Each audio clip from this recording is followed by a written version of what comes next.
ગીર સોમનાથ જિલ્લામાં શૈક્ષણિક ક્ષેત્રમાં એક નવી ક્રાંતિ અને નવી ઉર્જા સાથે શિક્ષણ જગતમાં એક નવું પીંછું ઉમેરાયું છે. વડામથક વેરાવળના ડારી ગામે સંકુલનો ઇનોગ્રેશન કાર્યક્રમ ભવ્યાતિભવ્ય યોજાયો હતો. નમસ્કાર, હું છું ચંદ્રિકા પુત્રી નિરાલી. શિક્ષણ એ જીવતરનો આધાર સ્તંભ છે. શિક્ષણ વગર બધું જ નકામું છે. પોતાનું બાળક ઘરથી વધુ સમય શિક્ષણ ક્ષેત્રમાં આપતો હોય છે, ત્યારે ગીર સોમનાથ જિલ્લાના વડામથક વેરાવળના ડારી ગામે ભાવનગરની સુપ્રસિદ્ધ એવી જ્ઞાન મંજરી પબ્લિક સ્કૂલનો ઇનોગ્રેશન કાર્યક્રમ યોજાયો. વેરાવળમાં સૌ પ્રથમ વખત જ્ઞાન સાથે સંસ્કાર જોડી બાળકોની ઉજ્જવળ ભવિષ્ય માટે આ સંસ્થા કાર્યરત બની છે. વેરાવળની શિવાનંદ એજ્યુકેશન ટ્રસ્ટ સાથે ટાઈપ કરી આ સંસ્થા ભાવનગરની તો સૌથી મોટી સંસ્થા છે, પણ શિક્ષણ જગતમાં ગુજરાત રાજ્ય અને અન્ય રાજ્યોમાં પણ કાર્યરત છે.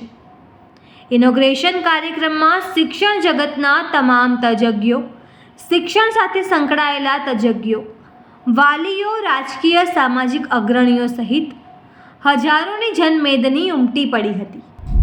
ગીર સોમનાથ જિલ્લામાં એક એવું સંકુલ ઊભું કરવાની ઈચ્છા હતી કે જેમાં કેજીથી શરૂ કરીને કોલેજ સુધીનું એજ્યુકેશન મળે અને એ પણ ક્વોલિટી બેઝડ. જ્યારે હું જોતી હતી કે 11-12માં બાળકો 12th પછી જ્યારે કોમ્પિટિટિવ એક્ઝામ્સ માટે તૈયારી કરતા હોય ત્યારે ક્યાંક ને ક્યાંક એમને માર્ક્સ ઓછા આવતા, કારણ કે એમનું એ એજ્યુકેશન, બાળકો નબળા હતા એવું નહોતું, પણ ક્યાંક ને ક્યાંક એમને એ એજ્યુકેશન નહોતું મળતું. અને જ્ઞાન મંજરી સાથે જ્યારે મેં એમની શૈક્ષણિક પદ્ધતિ વિશે તપાસ કરી તો મને સમજાયું કે ખરેખર આ ઇન્સ્ટિટ્યૂટ એવી છે કે જેની હું ઘણા સમયથી તપાસ કરતી હતી.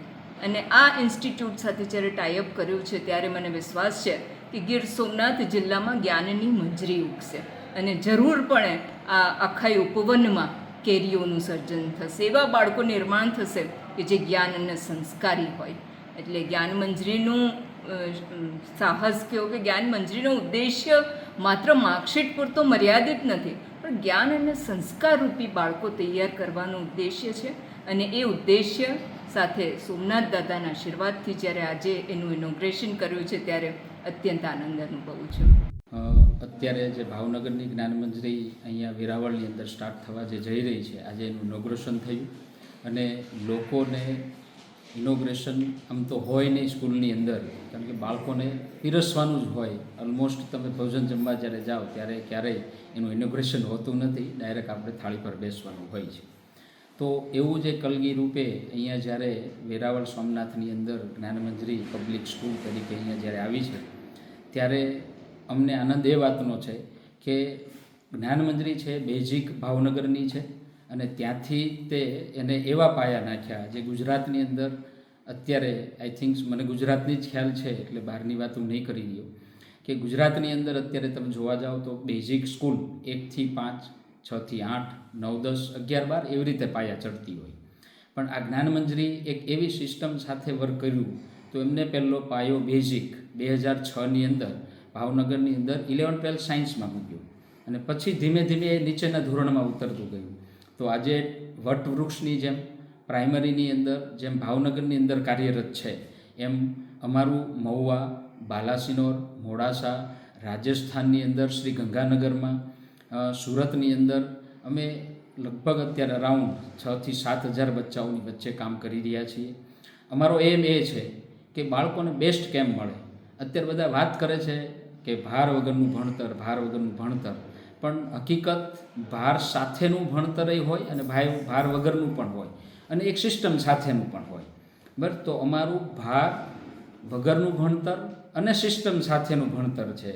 એટલે બાળકોને જે અમે આપવાના છીએ અત્યારે એ ભાર વગરના ભણતર સાથે સિસ્ટમ સાથે આપવાના છીએ. તો આ એક મહાયજ્ઞની અંદર સૌ કોઈ પેરેન્ટ્સને અમે ઇન્વાઇટ કરીએ છીએ કે ખાસ આપ આ જે મહાયજ્ઞ જ્ઞાનમંજરી દ્વારા થઈ રહ્યો છે એની અંદર વેરાવળમાં આપ સૌ કોઈ એક વખત વિઝિટ કરો, મળવા આવો અને આપ જાણો કે સિસ્ટમ શું છે અને એના પછી આપણા બાળકનું યોગ્ય ડિસિઝન લેશું. જ્ઞાન મંજરી એ નામ અત્યારે ગુજરાતભરમાં એટલું જ વેલ નોન છે, જાણીતું છે તો એની વિશે હું થોડી વાત કરું તો 2006માં આ જર્નીની શરૂઆત થઈ અને આ જર્ની ઇમિડિયેટ કે તરત આવેલી જર્ની નથી, પરંતુ 2006થી શરૂ કરીને 11-12 સાયન્સ ધોરણમાં એને સૌથી પહેલાં પાયો નાખ્યો ભાવનગરમાં.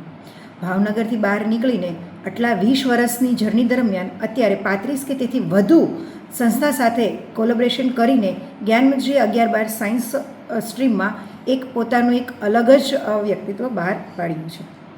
અને એ જ રીતે 11-12 સાયન્સના આખી જર્ની છે એ દરમિયાન જે અમુક હર્ડલ્સ અમે ફેસ કર્યા છે એ જોઈને અમે અત્યારે સેકન્ડરી અને પ્રાઇમરી સેક્શનમાં પણ એ જ રીતે આગળ ગુજરાતમાં એક એજ્યુકેશનમાં એક અલગ જ ડંકો વગાડવા જઈ રહ્યા છીએ.